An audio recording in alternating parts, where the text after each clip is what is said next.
तो जैसे मूलाधार से हमने शुरू किया, जीवन का आधार, जीवन की फाउंडेशन, रूटेडनेस, उन सब से जुड़ना, फिर अपनी आइडेंटिटी की खोज, पहचान की तलाश, जीवन शक्ति से जुड़ना, फिर अपने ज्ञान में, अपनी शक्ति में, अपनी इंटेलिजेंस में स्थित होना, और फिर अनाहत में हम जब आते हैं तो प्रेम, शांति, इन सबको एब्जॉर्ब करना और अनंत संभावनाएं जो हैं, कल्पना की जो संभावनाएं हैं, उन सबको समझना और एक्सेस करना। ये सारा एक स्टेप बाय स्टेप सारा मसला चलता रहा। इसके बाद वो बात करेंगे विशुद्ध की। तो कहने का तात्पर्य ऋषियों का हुआ कि जब आपने ये 4 सोपान समझ के पार किए, लोगों को लगता है कि हम एक चक्र कहीं पार करेंगे, चक्रों को भेदेंगे, छेदेंगे, कोई कुंडलनी शक्ति उठाएंगे। वो उनका एक काल्पनिक जगत में भटकाव का कारण बन जाता है। मूल बात है, भेदन छेदन का अर्थ क्या होता है? किसी भी बात को समझना ही उसका भेदन है, किसी बात को समझना ही जागरण है। जागरण का कोई और तो ढंग नहीं होता। तो बात को समझा, बात में हम स्थित हुए, समझ के मुकाम तक आए, तो वो जागरण हुआ। थ्रोट सेंटर,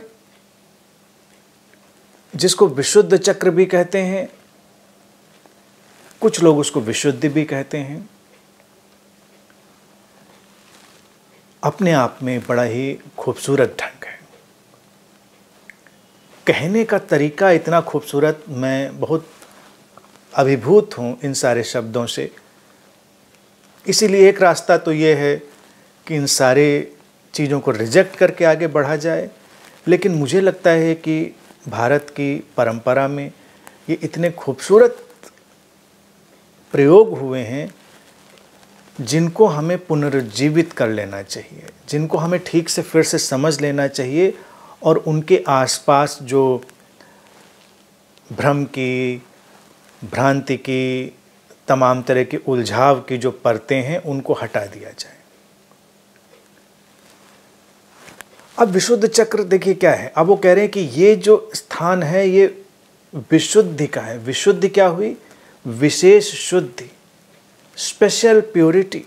प्योरिटी तो हो ही रही थी, पृथ्वी तत्व उसका अपना शुद्ध करने का ढंग, हर जगह शुद्धि का अपना है। जल की शुद्धि अपनी है, अग्नि का शुद्धि का ढंग अपना है, वायु का अपना है शुद्धि का ढंग। और अब वो कहते हैं कि जब इन सारी सोपानों से तुम पार हुए तो तुम आओगे एक विशुद्धि में, एक विशेष तरह की शुद्धि में। और इस थ्रोट सेंटर पर उन्होंने आकाश तत्व की बात करी कि वो स्पेस एलिमेंट जो है, वो आकाश तत्व जो है, वो इस सेंटर पर है। अब विशेष शुद्धि क्या है?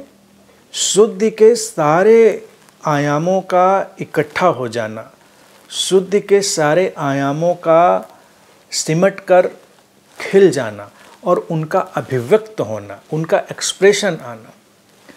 तो अब यहाँ से आएगी अभिव्यक्ति की एक धारा। इसीलिए जो कंठ है ये महत्वपूर्ण हो गया सर्वाधिक, क्योंकि यहाँ से हम अब अभिव्यक्ति देंगे, अभिव्यक्ति आएगी, वाणी आएगी। जो समझा है, जाना है, महसूस किया है, उसको कहने की क्षमता आएगी। पशुओं के पास कहने की क्षमता नहीं आ पाई उस तरह से जिस तरह से मनुष्य के पास आई, तो पशुओं का अपना एक जगत है, वो भी खूबसूरत है। मतलब कम करके नहीं आंकना चाहिए कि उनका जगत कुछ कम है, उनका जगत अद्भुत है, बेमिसाल है।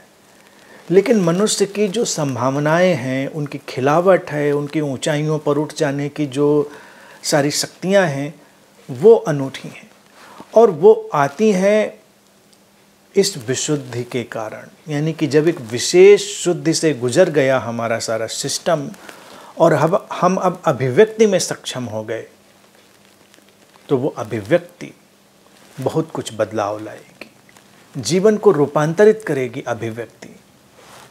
अब ये जो विशुद्ध चक्र से वाणी को जोड़ा, इसको भी समझें। वाणी एक सर्वाधिक महत्वपूर्ण घटना है और देखा जाए बहुत ही इम्पोर्टेंट टूल है। मनुष्य को दिशा देने का, मनुष्य को रूपांतरित करने का, मनुष्य को बाहर के जगत में यात्रा करने के लिए, भीतर के जगत में अंतर्मुखी बहिर्मुखी सारी संभावनाओं को जागृत करने, प्रकट करने के लिए वाणी बहुत महत्वपूर्ण है। वाणी का प्रभाव देखिए। अब मुझे सुनी तो रहे हैं ना आप लोग, ये वाणी है जो संवाद कर रही, सेतु बना रही है, कम्युनिकेट कर रही है। और जिन लोगों ने ये विशुद्धि का दर्शन किया, उन्होंने पाया कि व्यक्ति की चेतना में जब एक सुधार या शुद्धि, जिसको कहते हैं, शुद्धि का अर्थ है सुधार या समझ, वो बढ़ती जा रही तो उसकी वाणी पर असर उसका आता है। जैसे किसी व्यक्ति के भीतर जो बदलाव हो, काम का, क्रोध का, लोभ का, मोह का, बोध का, कोई भी बदलाव हो, तो एक तो उसकी आंखें बदलती हैं। आंखें हमारे अंतर्मन के झरोखे हैं। अंतर्मन में जो है वो हमारी आंखों में झांकता है। लेकिन उसके भी पहले जो बदलाव है वो मनुष्य की वाणी में आता है। इसीलिए वाणी इतनी महत्वपूर्ण हो जाती है। अगर तुम संवेदनशील हो, तुम जागृत हो, तो किसी की आवाज सुनकर ही तुमको एहसास होने लगता है कि व्यक्ति कौन है, क्या है, उसका तुम्हारे जीवन में क्या असर हो सकता है, उसका क्या अभिप्राय हो सकता है।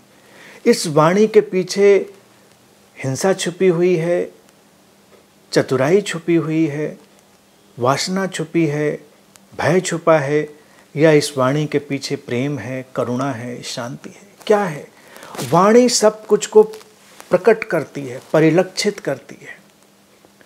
वाणी में कुछ छुपता नहीं, लेकिन हम लोग हर चीज़ से इतने इम्यून हो जाते हैं कि गौर से सुनते ही नहीं किसी चीज़ को।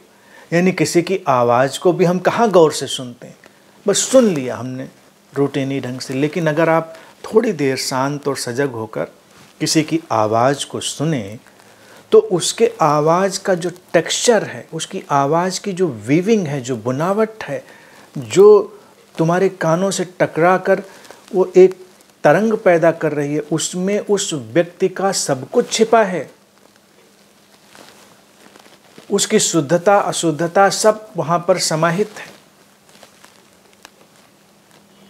तो इसलिए एक तो विशुद्ध चक्र से जुड़ी हुई जो वाणी है वो महत्वपूर्ण है।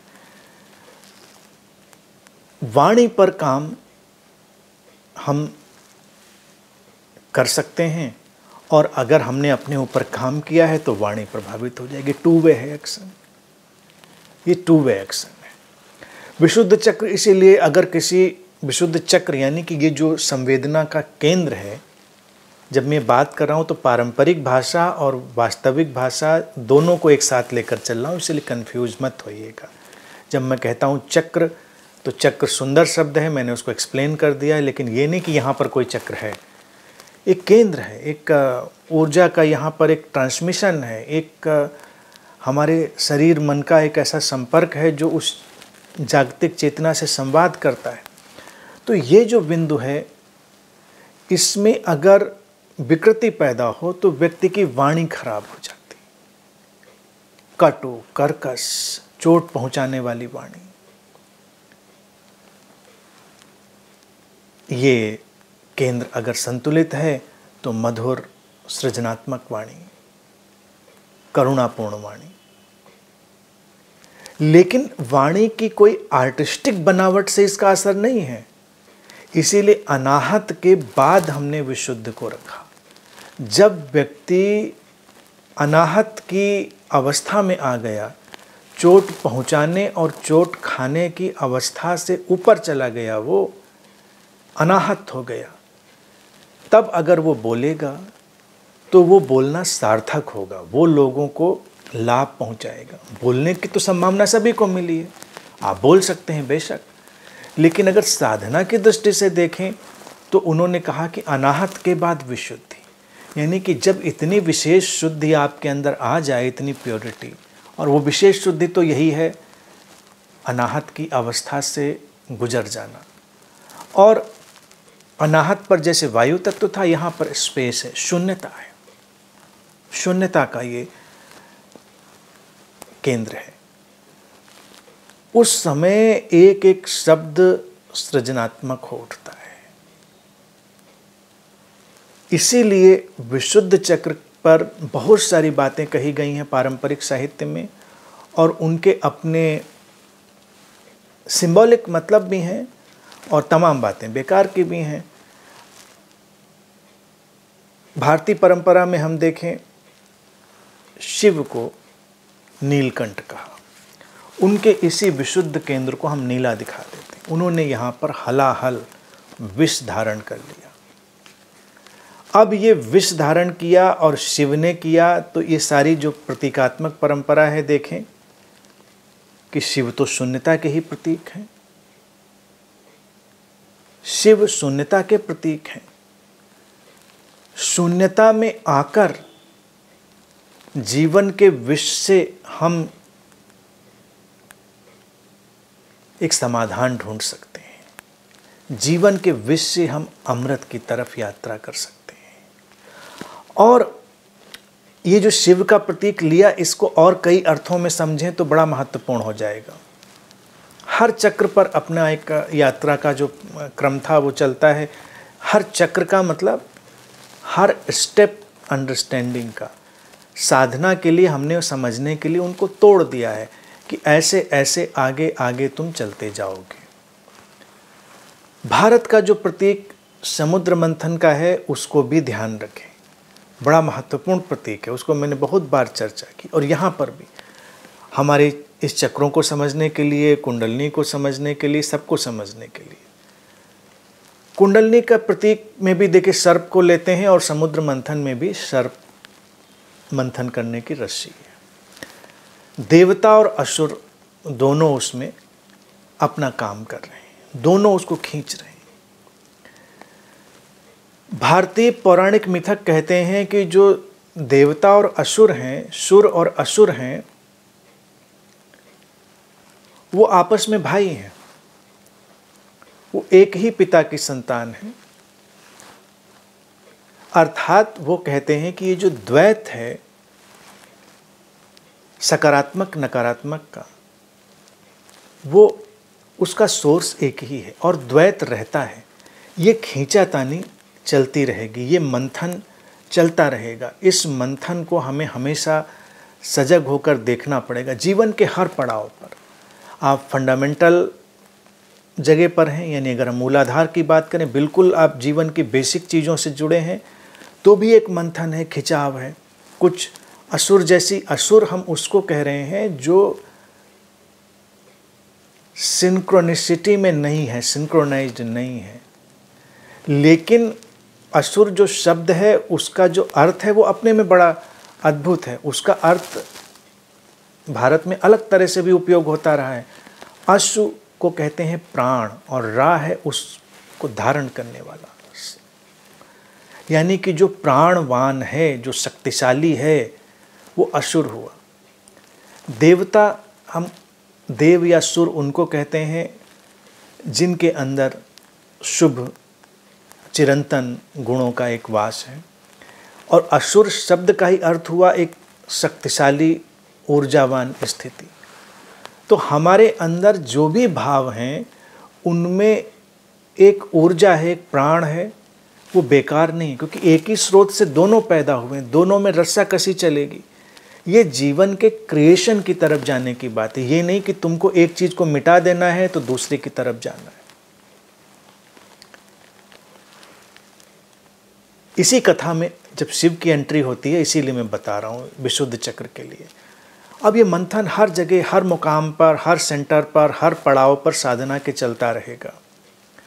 विपरीत शक्तियों का मंथन, और जीवन में जब विपरीतताओं के बीच एक मंथन होगा तो विपरीत संभावनाएं प्रकट होंगी। विपरीत संभावनाएं यानी कि विष की संभावना और अमृत की संभावना। एक संभावना जो तुमको नष्ट कर सकती है, एक संभावना जो तुमको चिरंतन बना सकती है, अमृत में बना सकती है।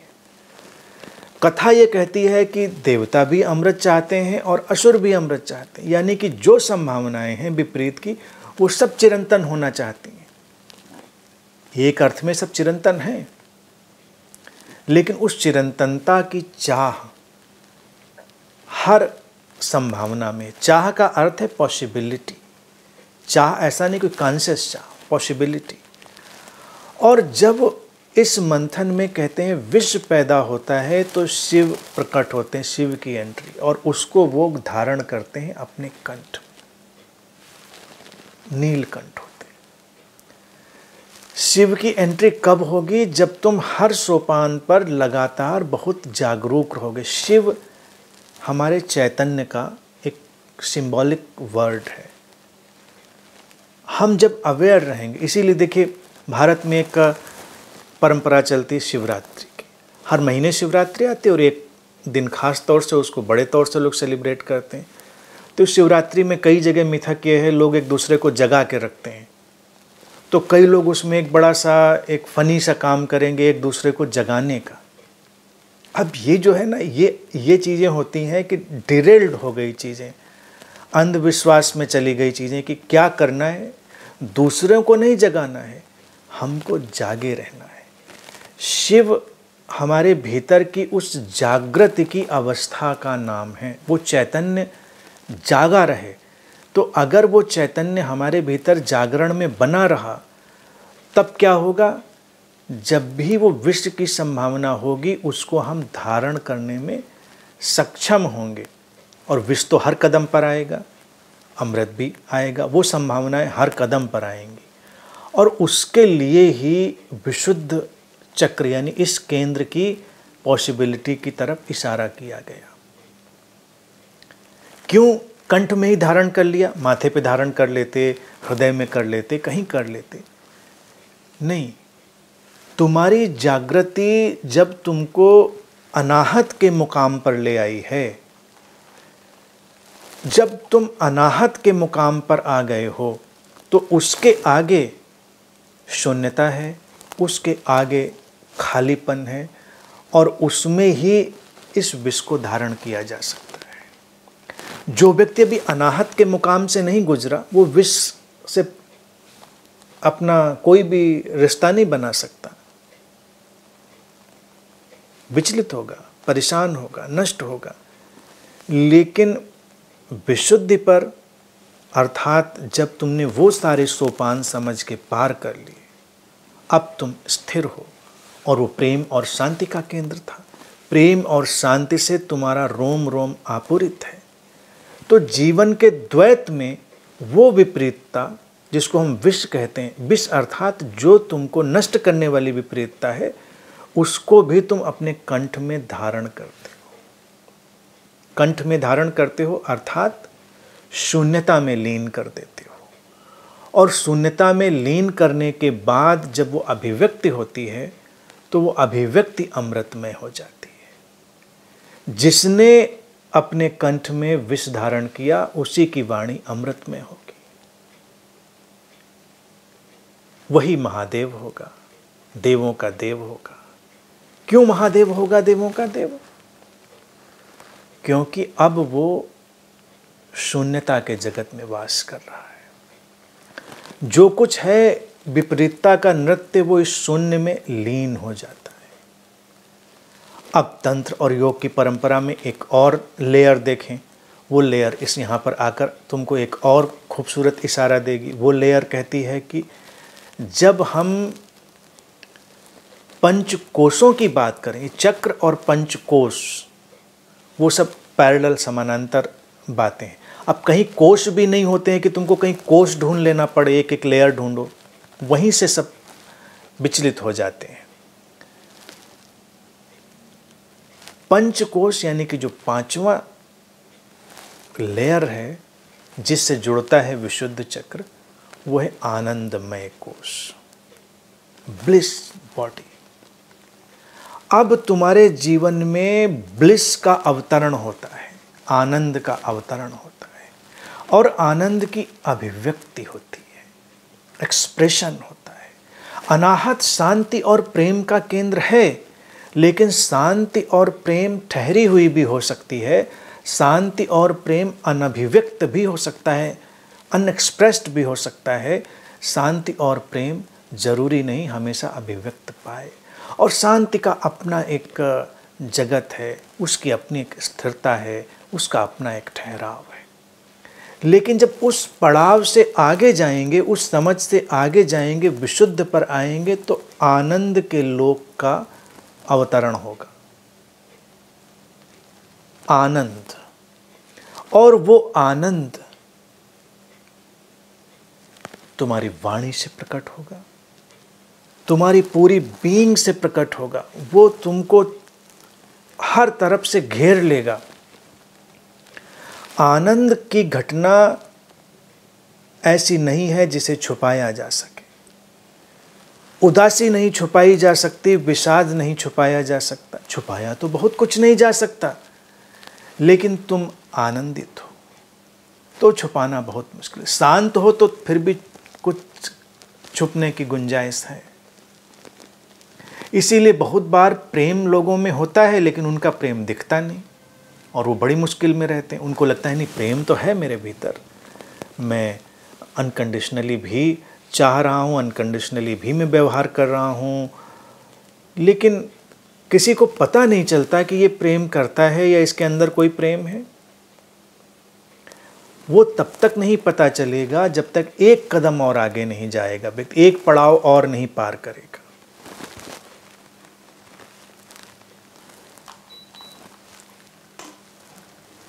वो एक कदम, वो एक पड़ाव उसको विशुद्ध पर लाएगा, विशुद्ध पर लाएगा। वो उसके आनंद को जागृत करेगा, अभिव्यक्त करेगा। प्रेम में जब आनंद मिल जाता है,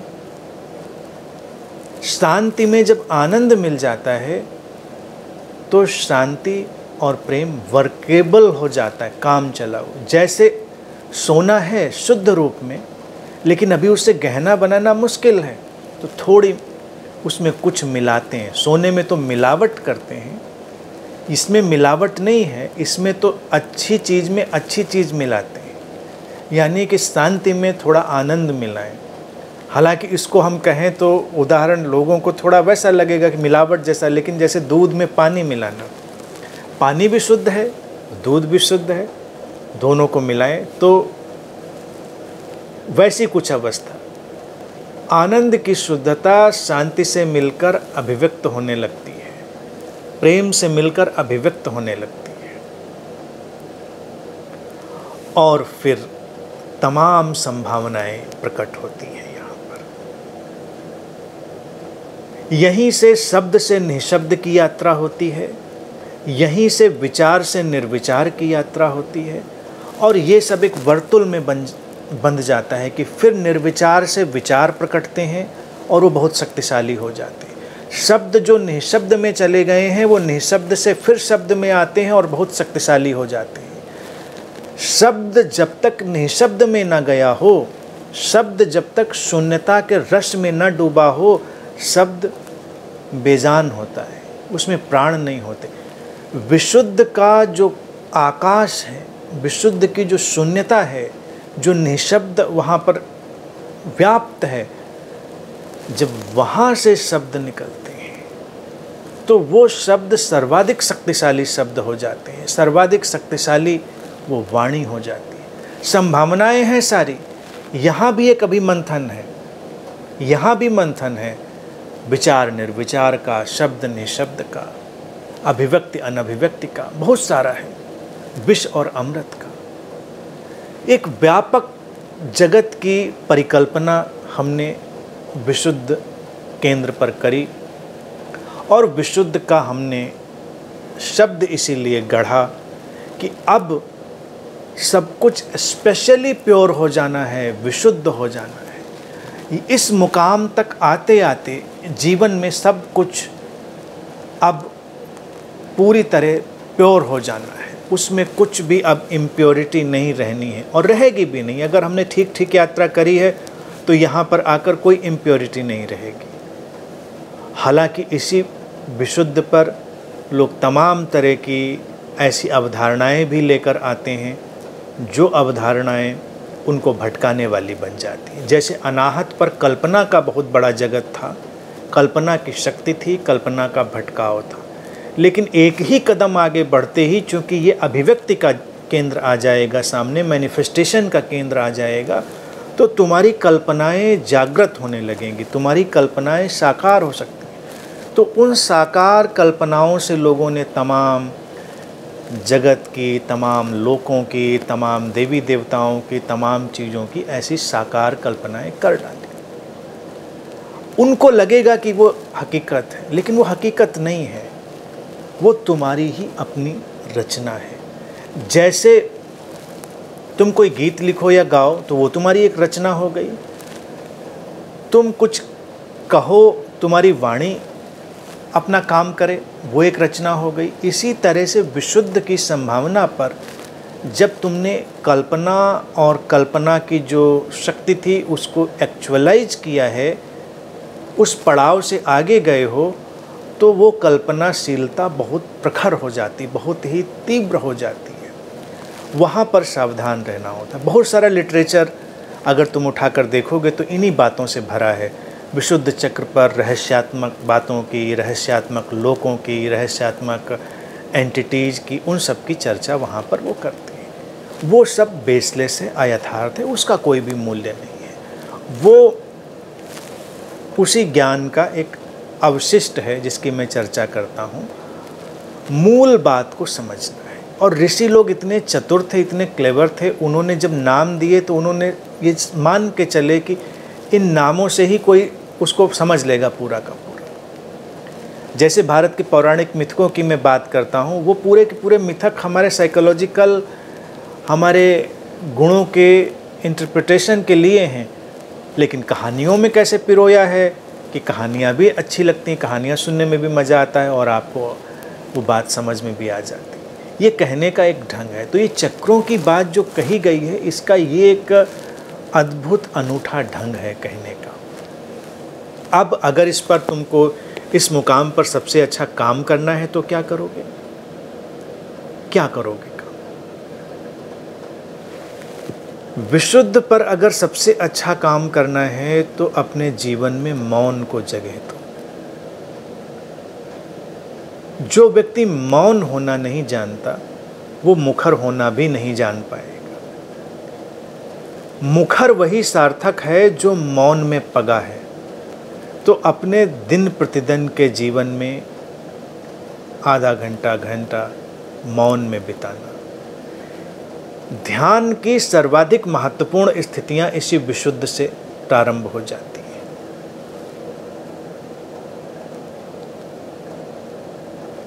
शून्यता से।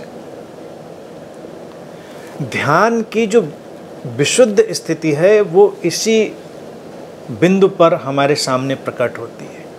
बाकी जगहों पर अलग अलग गुणात्मक अभिव्यक्तियां हैं, लेकिन विशुद्ध पर शून्य है।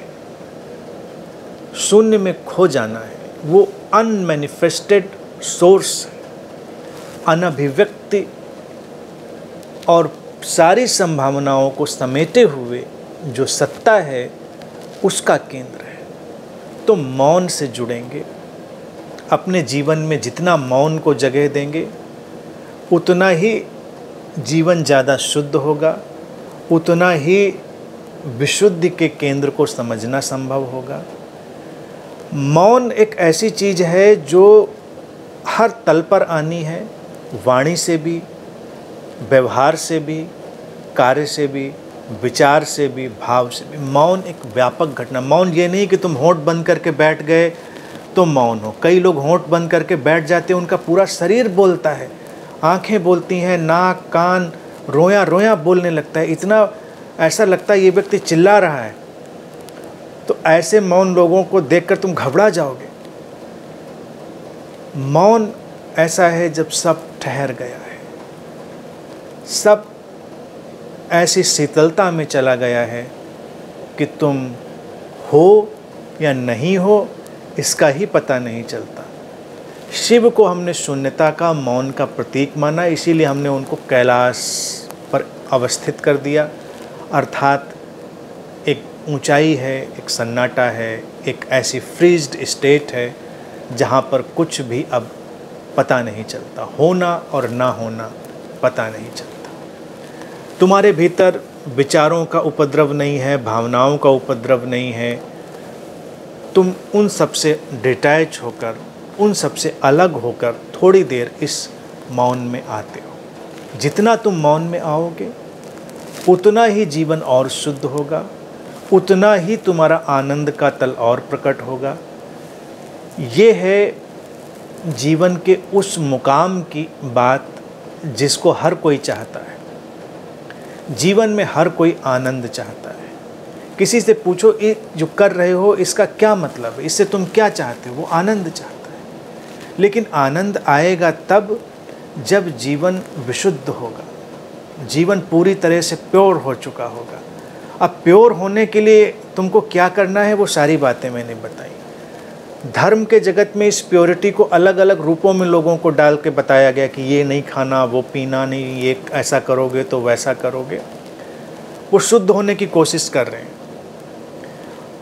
अभी जैसे ये नवरात्र चल रहे हैं, देवी मिष्टिका हम लोग ले रहे हैं, तो कई लोग व्रत में बिल्कुल मिलिटेंट ढंग से जुटे हुए हैं। वो जो उनका मिलिटेंट एटीट्यूड है व्रत में, वो इसलिए है क्योंकि वो शुद्ध होना चाह रहे हैं। तो अशुद्ध क्या है? शुद्धि की भावना ही ये है कि इस अस्तित्व में कुछ भी अशुद्ध नहीं है। वो खाने पीने में अटके हैं, ये खाएं वो ना खाएं, ये खाएं तो कुछ गलत तो नहीं हो जाएगा, ये कुछ पाप नहीं हो जाएगा। अभी मुझसे एक बार एक महिला पूछती थी कि गुरुजी अगर व्रत में प्याज लहसुन खा लिया तो पाप तो नहीं हो जाएगा? तो मैंने उनको जवाब दिया नहीं, उस समय मेरा जवाब देने का मूड नहीं था। मैंने कहा उनको जवाब देने का बाद में मुझे लगा कि यही दे सकते थे कि पाप घोर पाप होगा, घनघोर पाप। नरक सुना है? घनघोर नरक। प्याज लहसुन खा लिया व्रत में तो प्याज लहसुन के पेस्ट में लगा के बारबेक्यू किया जाएगा, तुम्हारा आग में ऐसे ऐसे भुना जाएगा, ये पाप होगा। लोग ऐसी बेवकूफ़ियों में उलझ के रह गए। बड़े सात्विक हैं, बहुत सात्विक हो चुके हैं। इन जैसे नवरात्र 9 दिनों में मतलब इतने सात्विक हैं कि पूछिए ही नहीं। और बाकी दिनों का क्या करोगे भाई? बेवकूफ़ियों की भी कोई सीमा होती है। लेकिन हमको सरल चीज़ पकड़ में आनी हो तो बड़ी अच्छी लगती है। ये नहीं खाएंगे, वो नहीं खाएंगे, ये नहीं पहनेंगे, वो नहीं पहनेंगे, तो शुद्ध हो गए सब। शुद्धि एक यात्रा है। शुद्धि है इस जीवन के हलाहल को आत्मसात कर लेने की प्रक्रिया, जीवन के मंथन से गुजरने की, जागृत गुजरने की प्रक्रिया। जब तुम जीवन के मंथन में जागृत होकर गुजरते हो तुम शुद्धि की राह पर हो। और जब जीवन में ये विष किसी भी रूप में है और उसको तुम धारण करने की क्षमता रखते हो, अर्थात जब तुम आहत से अनाहत के जगत में आकर उसके आगे कदम बढ़ा रहे हो तो शुद्ध हुए। तब शुद्ध हुए तो सब कुछ जीवन में फिर घटेगा, आनंद की वर्षा होगी, वो आनंद आएगा, उसी आनंद की तलाश है। तो विशुद्ध आनंद का स्रोत है। वो आनंद अनेक अनेक रूपों में प्रकट होता है।